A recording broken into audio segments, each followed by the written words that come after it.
સ્વામિનારાયણ. જય સ્વામિનારાયણ. જો અહીંયા ગોરમાં બનાવે છે. ત્રણેય દેરાણી જેઠાણી ને માર દેરાણી બેહી ગયા છે.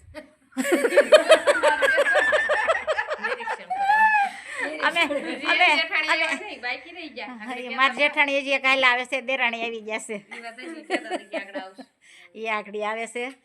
અને ગોરમાં મસ્ત મજા જવો બનાવાય છે, ચૂડલા ફેરવાઈ ગયા છે ને હવે શણગાર સજવાનો બાકી છે, એટલે જવો ગોરમાંનો દેખાવ આવે. એ કેમ રીના? હા, છોકરીઓ માટે ગોરમાં બનાવે છે. લાડીલિયું 3 જણીયું બનાવે છે. એક ગારો કચરે છે અને બે કારીગર બનાવે છે. 3 જણા કરે છે ગોરમાં. હું ભૂમિ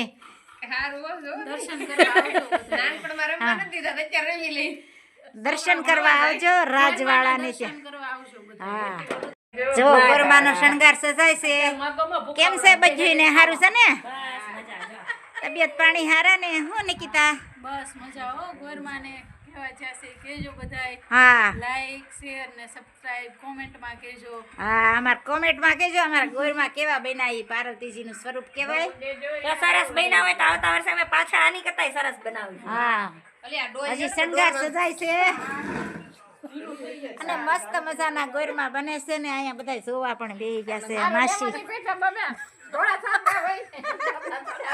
જય સ્વામિનારાયણ. જય સ્વામિનારાયણ. જુઓ મહેમાન આવી ગયા છે અમદાવાદ થી. શું હાલે છે કિરણ? બસ જો આનંદ છે. તબિયત પાણી હારા ને? હા હો હારા. શું કરે મારી જેઠાણી? જેઠાણી એ મજા કરે. નરવા છે ને? હા હો. જુઓ અમારા જેઠાણી દીકરાના ઘરના અને આ એના બાળકો, 2 બેબી ને 1 બાબો. અને આ મારા જેઠાણી. આ મારા જેઠાણી રોજ હોય, હું હોઉં કા ઈ હોય, બેમાંથી એકને જ જવું જ પડે. કેમ બા? હા, એટલે કા બા હોય ને કામે હોય, એક તો હોય જ. એટલે મહેમાન ગતિ કરવા આવી ગયા છે. રોકાવાનું છે ને? હા હો રોકાવાનું છે. તો સારું, જમવાનું ગોઠવા અહીંયા. જમવાનું ને? હા, નીરુબેન કઈ મામાને ઘેરે છે. મેં કીધું મામાને ઘેરે જ હોય ને.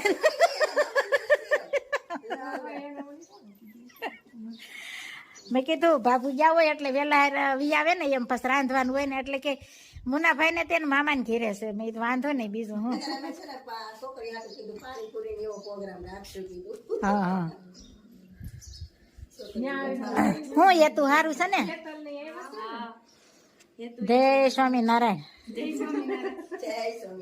કિયા આ બધું મિક્સ કરવાનું. બરોબર છે. ડોડા ને પાલક થોડોક છે, ઓલા ઢોકળામાં નાખવાના છે. મિક્સ કરીને પછી મૂકવાના. સરસ મજાનો તૈયાર થઈ રહ્યું છે અત્યારે. આ મકાઈ નાખીને બહુ મસ્ત લાગે. ઢોકળા પલાળવાના છે. હા હા, ઈ ઓલા આ તો વિલાયતી. વિલાયતી. હા, પીળા કલરના ઢોકળા ઓલા દેશી હતા. વિલાયતી. અને મકાઈ ભેળવવાની છે ને પાછી. મકાઈ લીધી છે. મકાઈ બહુ સ્વાદિષ્ટ લાગે. અને મકાઈના તો એટલા બધા સ્વાદ આવે, એની કોઈ જવા દો વાત. વિડીયો જોવા વાળાને એમ થાય કે આ ઢોકળામાં તડી પાક દઈશ, પણ અમારે કામ જ આ છે બધું. બની રહી છે આજે દેશી નહીં, આજે વિલાયતી ઢોકળા કહેવાય. હળદર, ખમણ. નિમક અને એમાં મેથી નાખવાની થોડી. એમાં મેથીના પાન પણ નાખી શકાય. એમાં 3 ચાલ્યા ચોખા ને 1 ચાલ્યો ચણાની દાળ, એ રીતે દળવાનું. અને બરોબર. પલાળીને કરવા હોય ને તો એ રીતે પલાળવાનું. બરોબર. આપણે તો દળીને જ બનાવી છે. બહેનો ખાસ રેસીપી જોઈજો. આ બધું અમે આ રીતનું બનાવીએ છીએ. કઈ રીતનું ભેળવ્યું છે આમાં, પણ એટલો બધો સ્વાદ આવે એની વાત જવા દો. આમ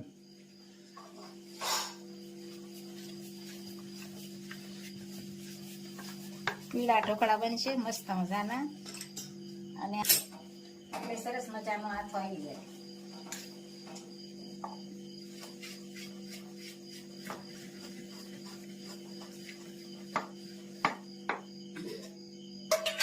આમાં પાણી, ગરમ પાણી અને છાશ નાખવાની.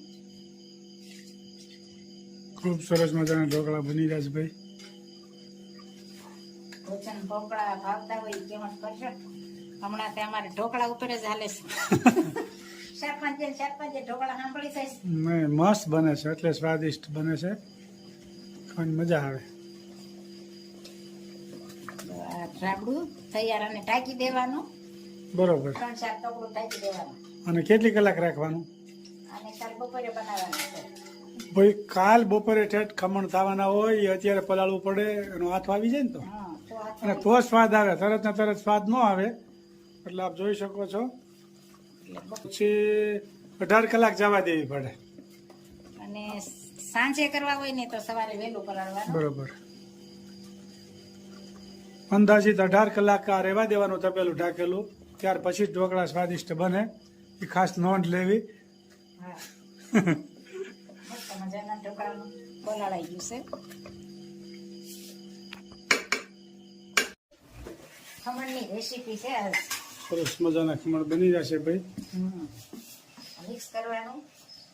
આ સાજીના ફૂલ અને લીંબુનો રસ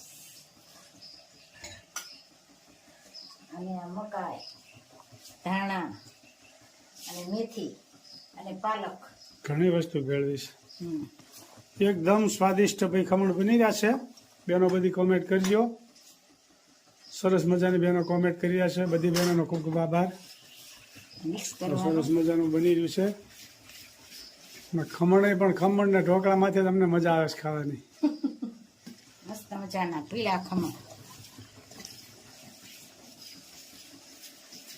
ખૂબ સરસ મજાના ઢોકળા બની રહ્યા છે. મિક્સ થઈ ગયું. આમાં પાણી મૂક્યું છે. આમાં તેલ લગાવી મૂકવાના હવે.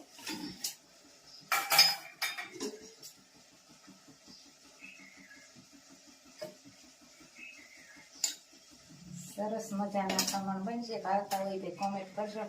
હમણાં તો અમારે ઝાઝા ખમણ જ થાય, 4-5 દિન, 2-3 દિન.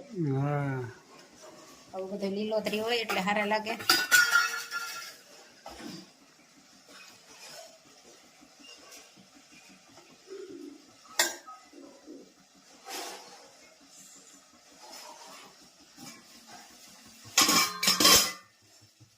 સરસ મજાની ડીશ મુકાઈ ગઈ છે. અને તીખા ખાવા હોય ને તો ઉપર જરા જરા ચટણી પણ નાખવાની.